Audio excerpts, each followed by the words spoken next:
Nou luister mense, ek is baie moeg en ek het baie pre-workout gevat met die hoop dat dit my sal help om vandag op benchpress bietjie sterker te word. So kom ons kyk maar wat gebeur. Nou ek gaan met julle eerlik wees, na hierdie hele Kaaptrip is my slaap regtig min, soos ek weet nie. Ek is moeg en dit voel asof ek nie genoeg kan slaap nie, al slaap ek baie. So vandag kan ek nie te swaar gaan op benchpress nie en ek dink ek gaan fokus op soos tegniek eerder as die gewig vandag. En vir een van die redes is my bene seer, so ek gaan nie my bene gebruik nie. So tegnies is hierdie nie 'n benchpress nie, hierdie is nou 'n large press.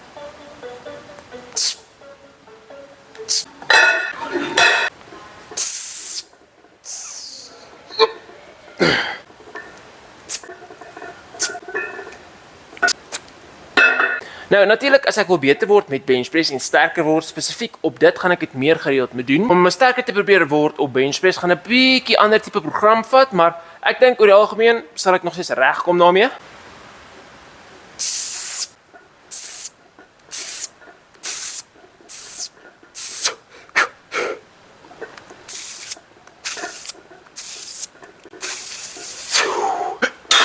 Nou ja, die tweede set was definitief beter as die eerste set, want dit het baie lekkerder gevoel.